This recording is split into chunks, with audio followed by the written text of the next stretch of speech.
everyone! It's Miss Willow. I wanted to show you guys another speed build in Minecraft of a medieval tower. I'm so proud of this, and I honestly think that I could improve this in the future too. But I've been trying to practice building new things, because as a 2D artist, I find it pretty difficult to make 3D. But first, I have to show you my cute millipede as a train conductor. That's a millipede riding a train! Choo-choo! Wow, what a good conductor you are, Mr. Pepper! Is that a millipede in a train? That's a millipede riding a train! Oh my gosh!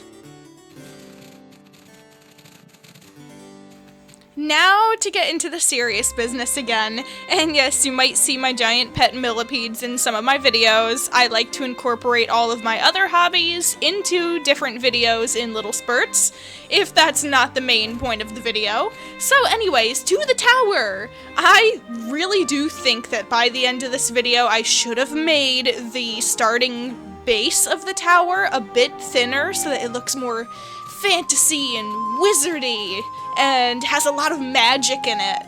But anyways, this is all a learning lesson and it was really fun to build. So I basically just started off building a nice light color andesite based wall. I wanted to make a very tall square building outlined with dark wood, so the contrast of light and dark worked pretty well.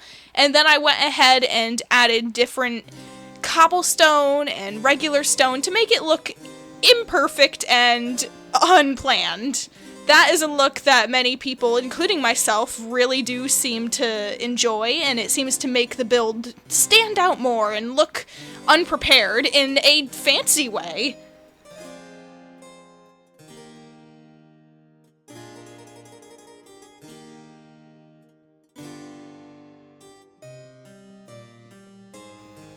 The use of stairs on the top and bottom of the structure, I feel, works in almost every build, especially medieval and older cabin-looking builds. I feel like it adds a support structure that Minecraft doesn't necessarily need, but it looks intentional in a sense where it's holding up the build, it's holding up the logs, or rather the whole trees that are lining the whole entire rim of the base.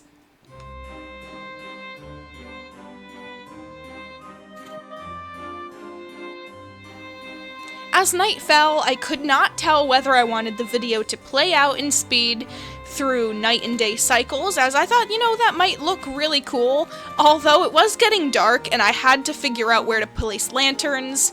I did not want to make a finished interior for this particular build for the purpose of the time I have today, and I decided, I should detail a small bit of the inside, so later on I had some bookshelves in a spirally staircase looking setting, and I put some lanterns on the inside so that you can see it through the windows at night.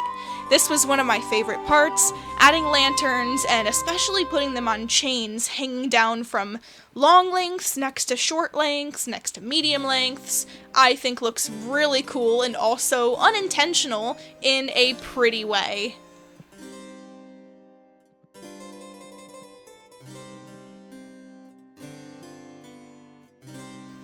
Speaking of the supporting structures that Minecraft does not need, unless you're talking about a gravity block, but in instance these are not gravity blocks like sand and gravel, but I do love making it look like certain blocks are holding up other blocks on purpose, and to hold up the top wider house portion of this living space, I wanted to make the stairs underneath it look like it's supporting the entire build.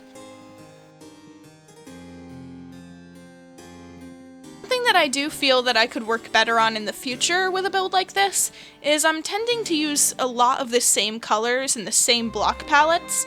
I'm using a lot of just spruce logs and cobblestone, and next time if I were to make this build again, I would try to put some more variation into it. I used andesite and regular stone at the bottom. I should probably be able to find a way to put that in and incorporate it somewhere more at the top. I only found I used it sparsely, and I'm starting to really enjoy using andesite, both in my survival worlds and my creative build worlds. Andesite is just one of those blocks that is easy to find if you're in survival, and makes a really nice color palette alongside other stones.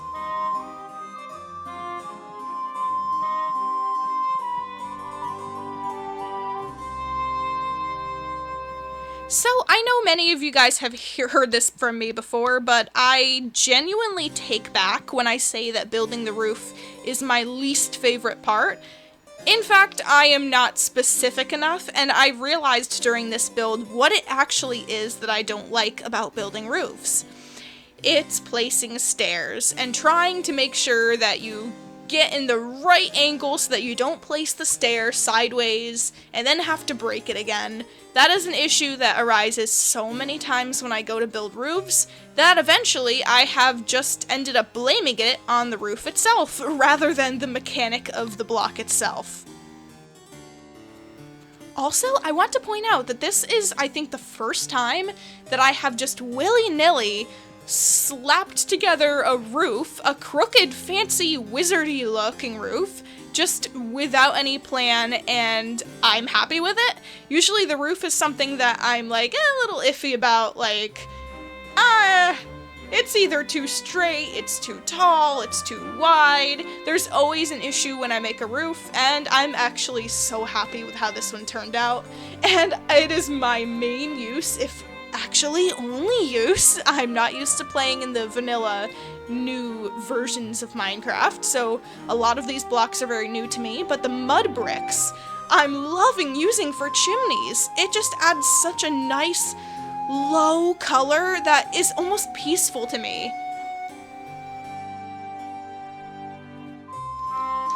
While making the roofs, I do like to put a outer layer of a completely different color, very contrasting. If I use wood for the main part of the roof, I will like to use stone or cobblestone or andesite for the trim, and vice versa. If I'm using a stone base for the entire middle section of the roof, I'll go ahead with a wooden trim.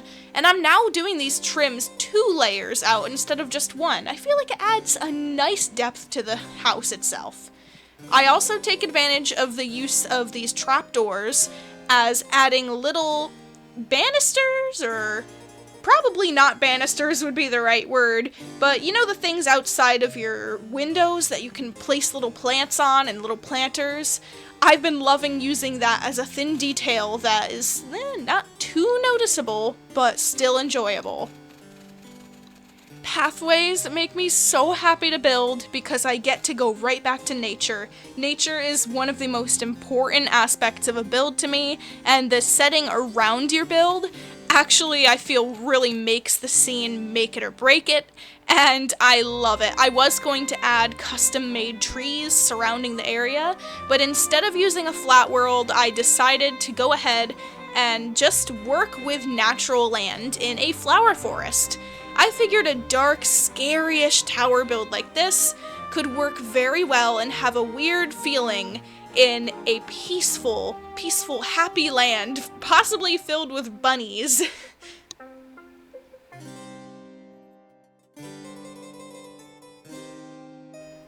And now enjoy both a nighttime walkthrough and a daytime walkthrough of this little build. I hope you enjoyed. If you did, please feel free to support me by leaving a like, subscribing, and watching some other videos. Enjoy and have a beautiful rest of your day.